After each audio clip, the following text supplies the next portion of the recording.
오늘도 값없이 베풀어 주시는 하나님의 끝없는 은혜를 누리며 승리하는 꿈미래 모든 분들이 되기를 소망합니다.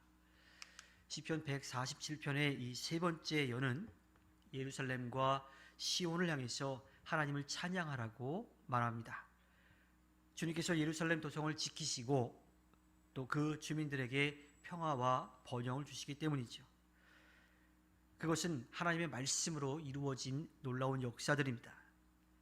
하나님의 말씀은 한순간에 모든 것을 얼어붙게도 하시고 또 한순간에 모든 것을 다 녹여서 원상태로 바꿔주시기도 하십니다. 주님은 그 모든 것들을 말씀으로 이스라엘 민족에게 들려주셨고 또 보여주셨습니다. 사실 그 부분에 있어서 이스라엘 민족의 특권이긴 하죠. 그러한 상황 가운데 이스라엘 민족은 하나님을 날마다 찬양하며 살아가야 했습니다. 오늘 말씀은 사계절에 따라 자연이 변하는 모습에 대해서 이야기를 합니다. 눈이 오고 또 모든 것이 얼었다가 녹는 모든 것, 그것이 하나님의 말씀, 하나님의 놀라운 역사에 의해서 이루어졌다라고 하는 거예요. 창세기에서 분명히 말하고 있듯이 하나님은 이 세상을 만드실 때 말씀으로 만드셨어요. 있으라 했을 때 있게 되었습니다. 다스리라고 했을 때에 다스리게 되었습니다. 그리고 그 놀라운 역사는 지금도 계속해서 이어지고 있죠. 그냥 한번 만들어가지고 매뉴얼대로 그냥 굴러가게끔 가만히 놔두는 게 아니라 하나님의 역사와 섭리 가운데 이 자연세계가 이루어져 가고 있다고 하는 겁니다. 이렇게 하나님의 말씀이 이 세상 가운데 계속해서 존재하고 있습니다. 또한 겨울에 꽁꽁 얼은 얼음이 봄이 찾아오면 다시 녹듯이 우리의 이 잘못된 마음도 하나님께서 녹여주셔서 하나님의 뜻에 맞는 삶을 살도록 해주시죠. 시인은 이스라엘 백성이 겪었던 포로 상황에 대한 이야기를 하고 있습니다. 하나님의 말씀대로 살지 않아서 우상을 섬겨서 하나님으로부터 혼이 났어요. 벌을 받았어요.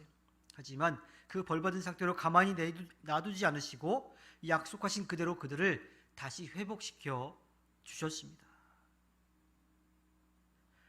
하나님의 말씀은 하나님이 심판하실 수밖에 없는 그 길에서 벗어나서 하나님께서 주시는 평화와 안녕을 누릴 수 있는 길로 돌아오도록 해 주십니다. 사람은 하나님의 말씀을 통해서 악을 버리고 거룩한 삶을 사모하게 되며 하나님과 함께하는 삶이 무엇인지를 알게 돼요. 그것이 들려지지 않으면 알 수가 없어요. 그러니까 우리가 하나님을 믿지 않는 그런 그 삶의 모습에 대해서 생각할 때에 하나님을 알지 못하기 때문에, 하나님을 안다라면 하나님의 말씀에 귀를 기울이게 되고 그 말씀을 따라 살아가게 되고 하나님을 의지하며 살아가게 되죠. 그런데 하나님이 어떠한 분이신지를 알지 못하니까 그냥 세상의 방법대로 자신이 살아가고 싶은 대로 그렇게 살아가는 거죠. 하나님을 알 때, 하나님의 말씀을 들을 때에 하나님 말씀대로 살아가게 되는 겁니다. 그리고 하나님께서 우리들에게 베풀어 주시는 그 은혜를 누리며 살아가게 되죠. 또한 하나님의 말씀은 한 사람의 삶의 변화뿐만 아니라 한 나라와 한 민족의 역사를 바꾸는 놀라운 능력이 있습니다. 하나님의 말씀은 모든 것을 아시고 모든 것을 하실 수 있는 역사가 있습니다.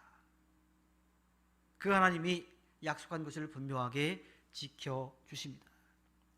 하나님은 이스라엘 역사를 통해서 약속한 것을 얼마나 정확하게 지켜주시는 분인지를 우리가 알 수 있습니다. 시인은 약속을 온전히 이루시는 하나님의 신실하심을 경험했어요. 하나님은 이스라엘 민족이 비록 바벨론에 의해서 멸망했지만 그들을 다시 돌아오게 하셨고 그 놀라운 역사 가운데 하나님이 약속한 것을 지키시는 것을 분명하게 보게 되었습니다. 또한 하나님은 이스라엘 민족을 다시 불러서 약속의 땅에 살게 하시고 문 빗장을 견고하게 하셔서 주변 나라들로부터 안전하게 지켜주셨습니다. 그들에게 약속하신 평화와 안녕을 주신 거죠. 더욱이 그 약속은 그 세대에서 끝나지 않았어요. 그 약속을 받은, 그 약속을 이룬 것을 체험한 이스라엘 민족은 자신 때에 약속받은 것이 아니라 그 조상 때에 받은 거지요. 또 그것을 체험했는데 그 약속이 거기서 끊어지지 않고 그 다음 세대까지 이어진다라고 하는 것을 그들은 확신했습니다.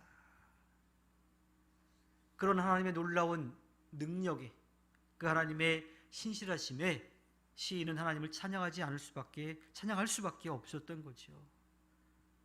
하나님은 이처럼 개인의 삶뿐만 아니라 한 나라의 역사, 한 민족의 역사에도 함께 하십니다. 우리는 이스라엘 역사 가운데 하나님의 구원의 역사가 이 땅 가운데 이루어지는 것을 분명하게 보았어요. 메시아 예수 그리스도가 우리의 모든 죄를 대신하시기 위해서 이 땅에 오셨다라고 하는 것도 우리는 분명히 알고 믿고 또 의지하고 있습니다. 또 그 그리스도를 통해서 우리는 새로운 이스라엘 교회 공동체로 모일 수 있게 되었죠. 이제 우리가 해야 할 일은 그 구원의 은혜를 베풀어 주신 하나님을 찬양하는 일입니다. 약속한 것을 지키신 하나님, 그 하나님을 찬양하며 또 전하는 삶을 살아야 합니다. 말씀은 우리가 하나님을 찬양해야 될 분명한 이유입니다. 하나님은 말씀으로 우리의 삶을 바로잡으실 뿐만 아니라 우리에게 약속한 것을 반드시 지키시는 분입니다. 세상의 모든 역사를 이끌어 가시는 분입니다. 그러므로 우리는 날마다 하나님의 말씀에 귀를 기울여야 하고 그 말씀을 깨달아야 하고 그 말씀대로 살아가야 합니다.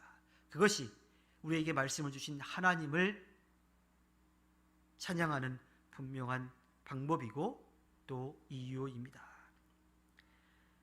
하나님께서 허락해 주신 오늘 하루를 살아갈 때 우리에게 값없이 베풀어 주신 그 은혜를 누리며 살아가 하나님의 말씀을 깨닫고 그 말씀대로 살아가 하나님 앞에 기쁨을 드리는 꿈미래 모든 분들이 되기를 주님의 이름으로 부탁드립니다. 기도하겠습니다.